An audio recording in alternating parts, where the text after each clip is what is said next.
Too hard. Dork. Now, prove how manly I can be. So I stick my hand in the liquid nitrogen. Yes. Yes. Yeah. It won't hurt them. I'll do it.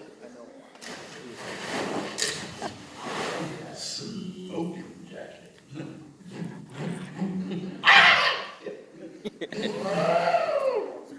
Does that prove how I'm sure I have.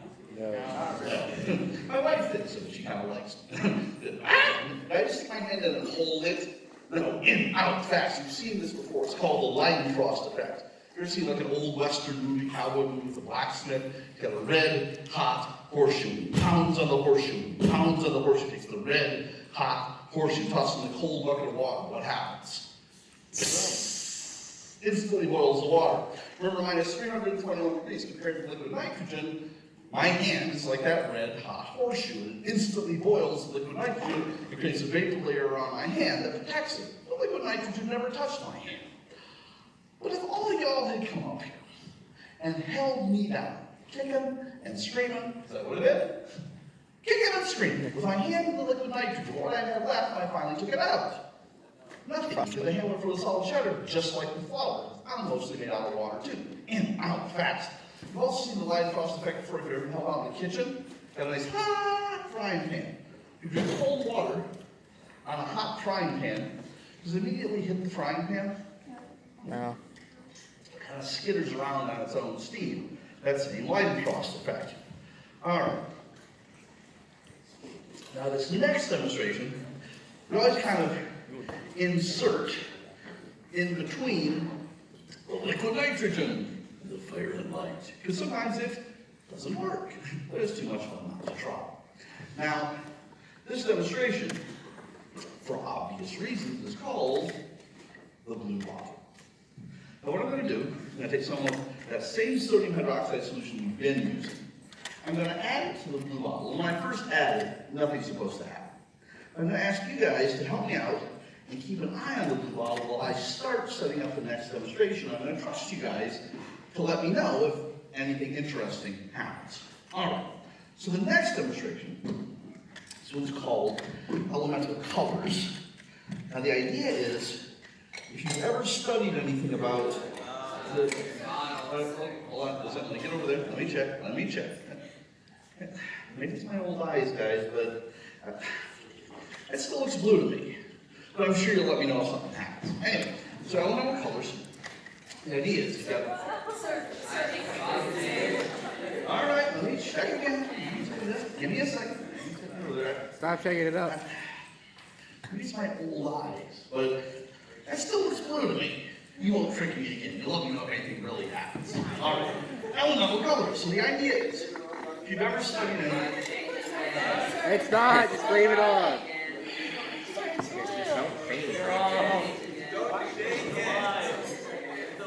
Shake it.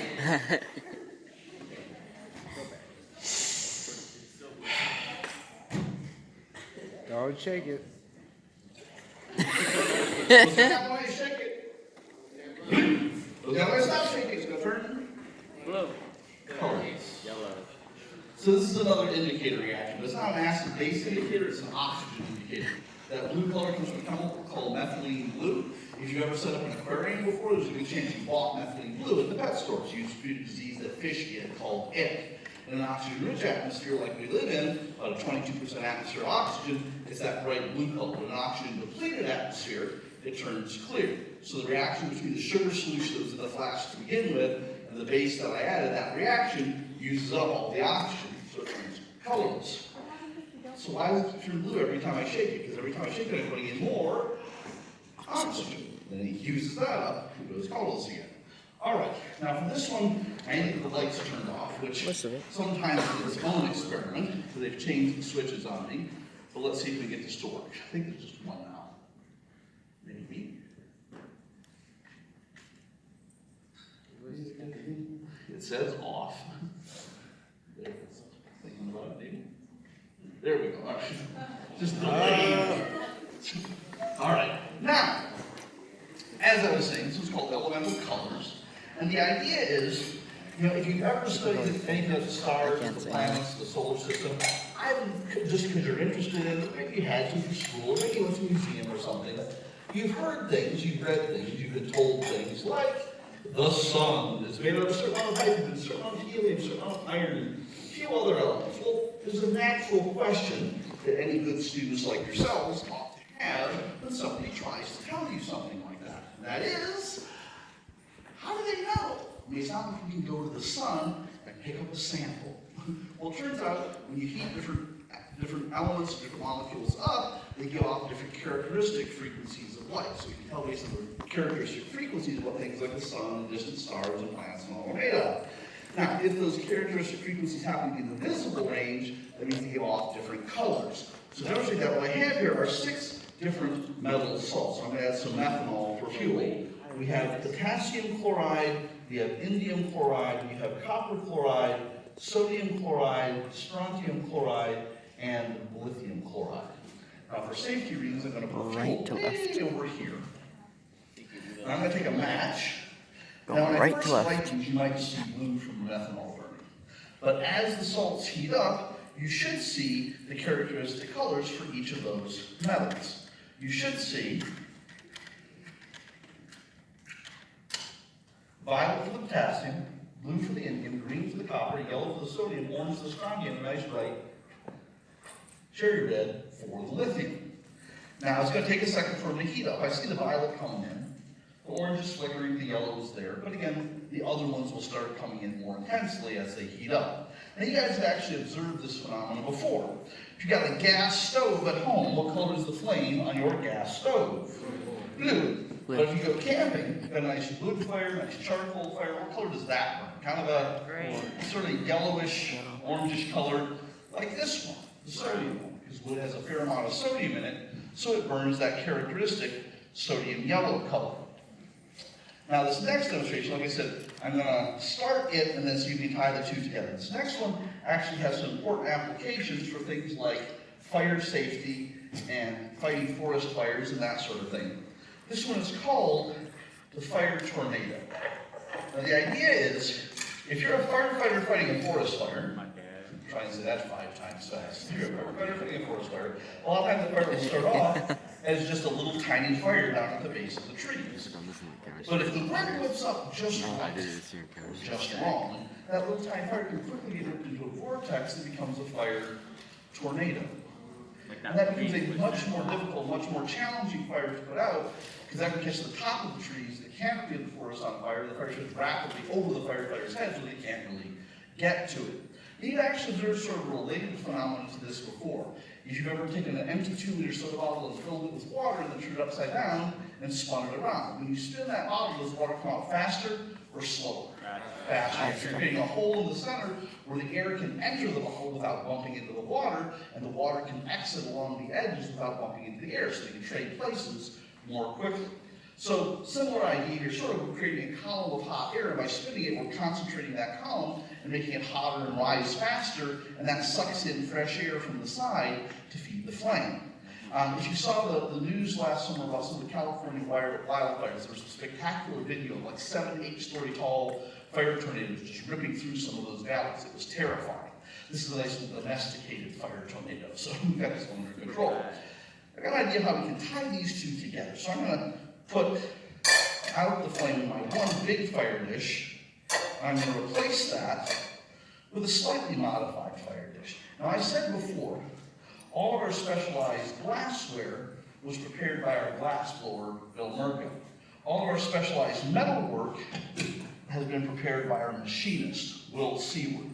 I always encourage students, if you're interested in a career where you use math and science, but you also like building things with your hands, things like glassblower, things like machinists are some interesting options to consider. Now, I really like working with both Bill Merca and Will Seward. Really smart guys, really creative. What Will did for me here was I'm going to get my flashlight just to make sure I'm putting things in the right spots. He divided that one big fire dish, or one like it, into 4 smaller compartments. So it's going to be a smaller fire tornado, because it has 4 small compartments. What will hopefully make it interesting is each of those compartments has one of our salts in it. So 2 of them have copper chloride, and that's the green one, and 2 of them have lithium chloride, that's the cherry red one. So once they heat up, because just like the feed reducer, it's going to take them a second to heat up, we should get a nice red and green candy striped fire tornado.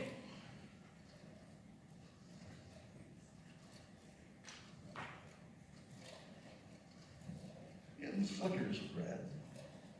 The red usually comes in before the green does.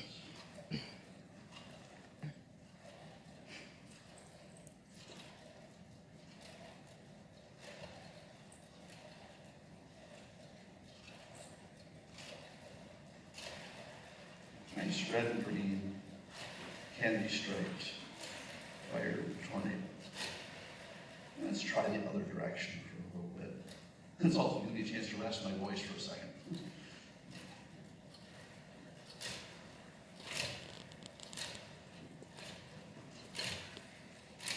And once more the other direction. I also have to burn the fuel off.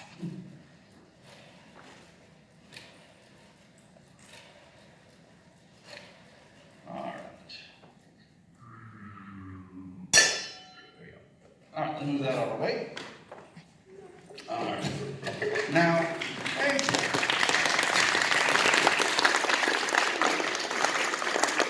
this next demonstration is a little more subtle. So I'm glad we were able to figure out how to get it fairly dark in here. Because some of the fire stuff you can see pretty well, even if it's not completely dark. But this one, it really helps for it to be nice and dark. So this one, this next demonstration, has to do with the concept of chemical luminescence, or chemiluminescence, the idea of using chemistry to make light. Now we're used to light and heat kind of going together. You know, if you light a candle, you get light, you also get a lot of heat. Or if you light an old-fashioned incandescent light bulb, you get a lot of light, but an awful lot of that electric energy is actually wasted as heat. But we can actually make light without heat. If you think of things like glow sticks or lightning bugs. Now, lightning bugs, we usually call that bioluminescence because it's a biological system, but it's still a chemical reaction that's making light. So to celebrate that concept, what I'd like to do for y'all today, on this hot, steamy June afternoon, is pour you a nice, cool, refreshing bottle of light.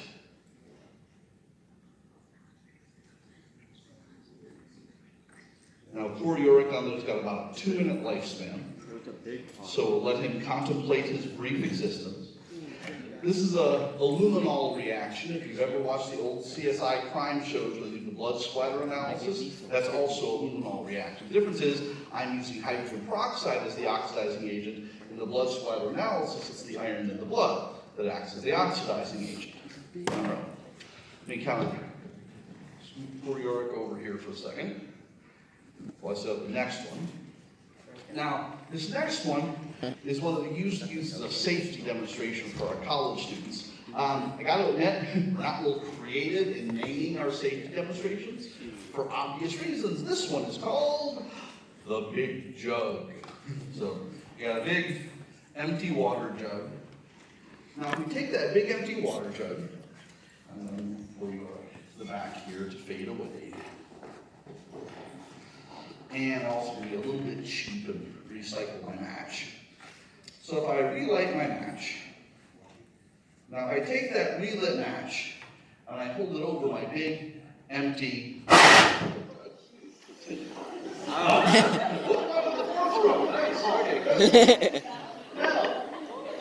as fun as that was, why would that be a safety demonstration? Well, hopefully when you were little kids, you remember the fire department coming out and talking to you about fire safety and telling you things like, you should not store gasoline or paint or solvents out your garage if you got a gas water heater out there with a pilot light. Because those things generate fumes that are heavier than air and they're flammable. So they travel along the floor, you don't see them, you don't smell them, they hit the pilot light, and that happens. Now about once every 5 or 6 years, I'll hear a really sad, really scary story. It's usually either down by the Gulf Coast or way out in West Texas. Both of the places have just fields and acres and miles of those big, huge fuel and gas containers of 2-3 story tall, big round things. We've actually got a few of those here in Bryan College Station. That actually happened about 6 years ago in Bryan. big, huge metal container sitting outside in Texas. What's going to happen? Well, it's going to get rusted, it's going to get holes, it's going to get cracks. Well, how do you fix that? Well, you drain the fuel out and you send in a welder.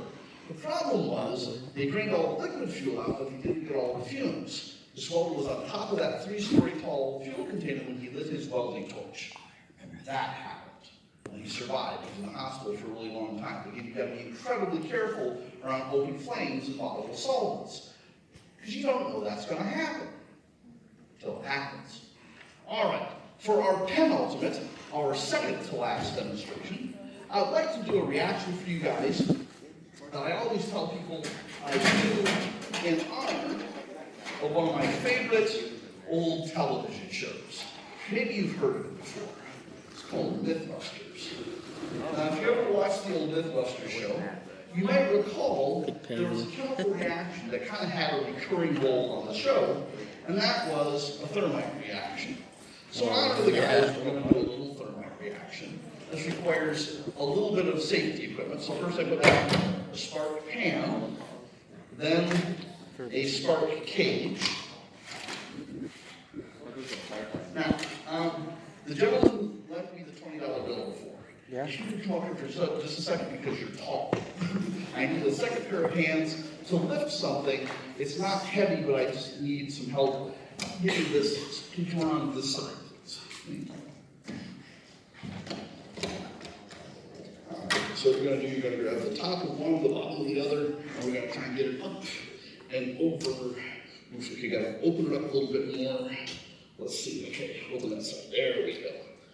All right. Absolutely perfect. Thank you, sir. All right, that's all I need. Thank you. All right. And one last piece of safety equipment, a lid. It's a big pot. Now, if you remember watching the show, so you might recall, thermite actually has a pretty simple chemical composition. Thermite is a mixture of two very common substances, aluminum metal and iron oxide. Anybody remember what iron oxide is? Rust, yeah. So inside my two nested flower pots here, I've got a couple hundred grams of thermite. Again, a mixture of rust and aluminum metal. I'm just mixing up, make sure it's mixed well. Now, hopefully you can see with my flashlight there's a little piece of metal ribbon or wire sticking out of the top. That's magnesium ribbon. It's a flammable metal. We're going to use that to ignite the reaction. Now, I'm going to put my flower pots on the top ring of my ring stand. Let's turn it around just a little bit. All right. Now, for a little bit of context, this reaction, in this reaction, we're going to generate two different products. So the aluminum metal is going to get oxidized up to aluminum oxide. Now, if one thing's getting oxidized, what has to also happen? Something else has to get reduced. So the iron oxide is going to get reduced back down to iron. We're going to turn that rust back into iron. Now, iron melts at around, I want to say around 2,500 degrees. This reaction reaches a temperature between 4,000 and 5,000 degrees. So you're going to generate that iron as liquid metal. To help us observe that, I have here about a 1/4-inch thick sheet of metal that I'm going to place underneath the flower pots. Now, for a little bit of context again, thermite is used for things like underwater welding and welding railroad ties, or you've seen like the big, huge electric towers way out in the country where you don't have a lot of machinery and things around to use. They use thermite for welding those big towers to metal plates in the ground.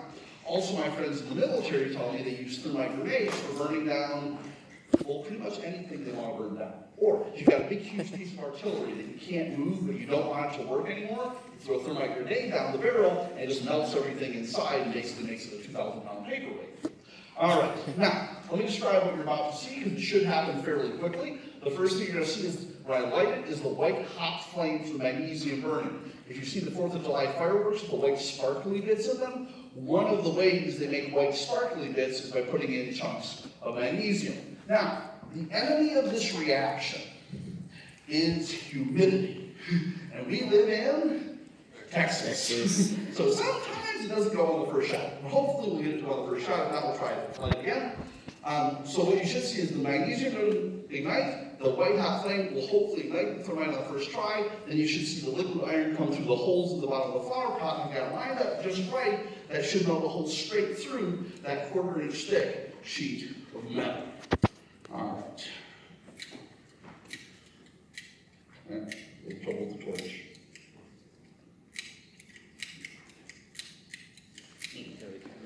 All right, let me jimmy rig this a little bit. Oh, now it goes. Okay. All right, there's the magnesium flame. No. What's this? Yeah, looks like it got a little too humid. Let me find the other one. It is out. We'll try it again. Sorry, guys. Hopefully we'll be able to get it to go. Every once in a while we just can't quite get it, but hopefully we'll be able to go. All right. Stir it up again.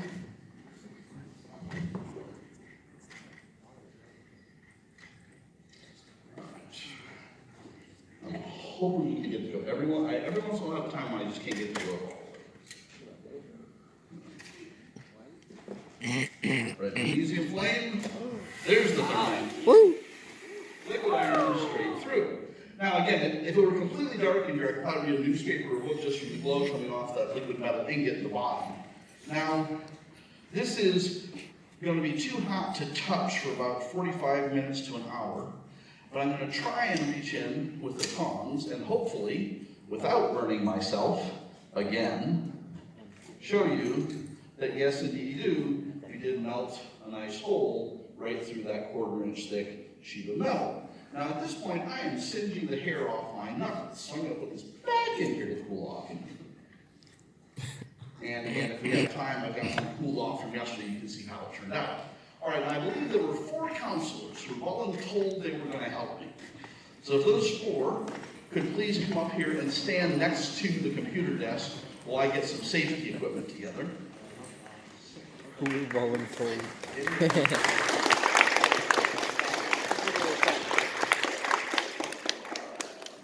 Now, I am going to have safety instructions. I'm going to have instructions for y'all and all y'all, because we're in Texas. If all y'all is more than 4. Okay, good. Now, first the instructions for all y'all. When you guys see balloons floating like this, what do you assume is in them? Helium. Because helium's lighter than air. But helium's not the only gas that's lighter than air. Hydrogen is lighter than air. Now, usually the color coordinated better. I have yellow balloons for the hydrogen and orange for the ones that are a mixture of hydrogen and oxygen, and then red for pure oxygen. I ran out of yellow balloons, so we're doing purple today. So the purple ones have pure hydrogen in them. Now, hydrogen is much, much, much cheaper than helium. We can make hydrogen from water using electricity, really, really cheap. It's also more buoyant. That means it floats better than helium. So why don't we use cheaper and more effective hydrogen instead of helium for things like, I don't know, birthday party balloons? Because they're explosive. I'll demonstrate. So the first volunteer is going to make the first hydrogen balloon. Now the 2 orange balloons are about a 2-to-1 ratio mixture of hydrogen to oxygen. So I know all the chemistry, you know, why is that important? Adding 2 hydrogens to 1 oxygen. Second volunteer is going to make the first orange balloon. And we're going to pause for a second. The last 2 volunteers are going to have to wait. Because I want to do 2 things before they finish. Number 1, I want to have a brief conversation with you guys about what you observed when you light the purple and the orange balloon. And secondly, I've got to light the red one. The oxygen one, I can't have a volunteer light. For safety reasons, I have to light that one. Okay? And after that, then the last 2 volunteers will sequentially light the last purple and the last orange balloon. Now, here are your instructions. I need everyone, I need absolutely everyone in the room to cover your ears. Not yet, I haven't finished the instructions. Now, when you light the balloons, I want you to make 3 good scientific observations for me. Number 1, I want you to notice the difference in what you hear when you light the balloons. Second, I want you to notice the difference in what you see when you light the balloons. And finally, I want you to notice the difference in what you feel when we light the balloons. And when I tell you to cover your ears, what are y'all going to do for me? Cover. Outstanding. All right, who's the first victor? Volunteer.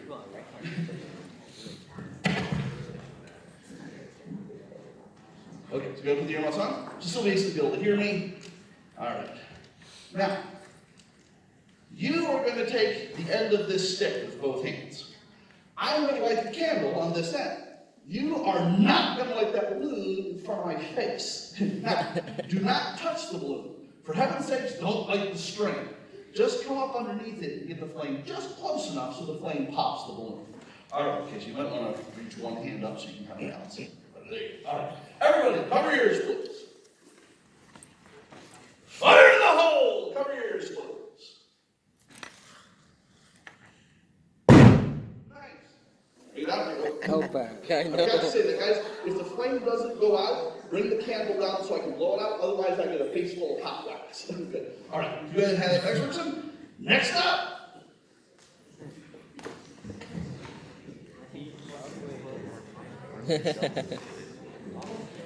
She got a priest in here to talk to her. All right. So, same thing. You will take the stick in both hands. I will light the candle. You will not touch the candle, or you don't touch the balloon. Just get the flame close enough underneath to pop. Everyone, cover your ears, please.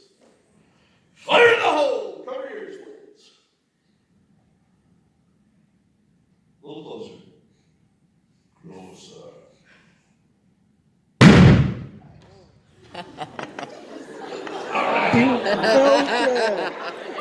That was awesome.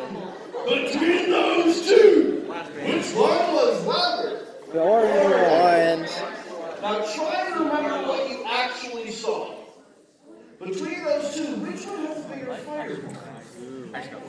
No, the first one. one. It didn't have any oxygen mixed in. It actually had to go out into the air and get the oxygen. The reaction was a split second slower. Fireball was bigger. Did you feel anything when she lit the orange? Yeah. Concussion. No, Okay. Now, two to one. that's what yours. Hold on a second. So the first was pure hydrogen. No, 2 parts hydrogen. Plus just a tiny bit of oxygen. Now this is the pure oxygen. So everyone please cover your ears. Oh yeah, oxygen. Fire in the hole! Cover your ears.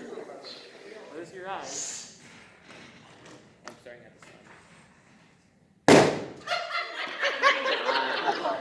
the sun. I told you guys! What are the 3 things you have to have for a fire? You have to have Heat, Fuel. oxygen, and fuel. No. Oxygen myself doesn't do anything. I said before, we live around 22% atmospheric oxygen.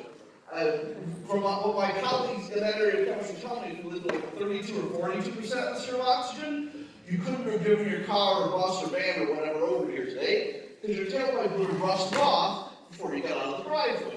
With just the right atmosphere of oxygen, the reactions happen at sort of a reasonable rate for us to live, but not so fast it's not over and done.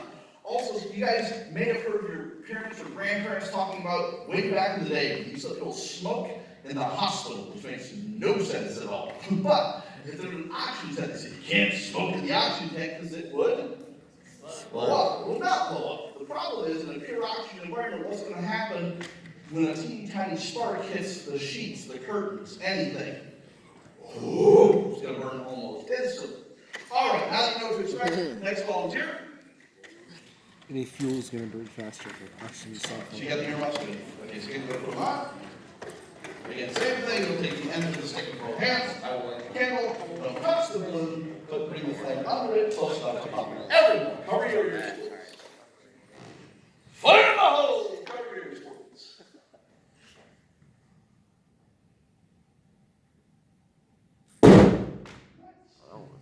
Bring it back.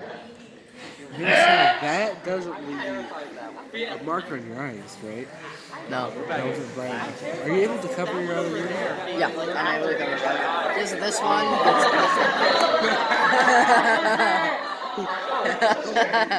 Alright, so guys, you'll take the candle in both hands. Okay, you're ready. This one's good. Bring the candle. You got no touch, but just get the flame close enough underneath it. Everyone, cover your ears. Fire in the hole! Cover your ears. Cover your ears. Whatever. Oh, that's. Damn! That was a bang! And that, my That was awesome. Responsible adults. That's it. Oh, that was awesome. I love the explosion. Man, those explosions are awesome. And the fire tornadoes are pretty good. The explosions Yeah, that are was freaking top awesome. tier.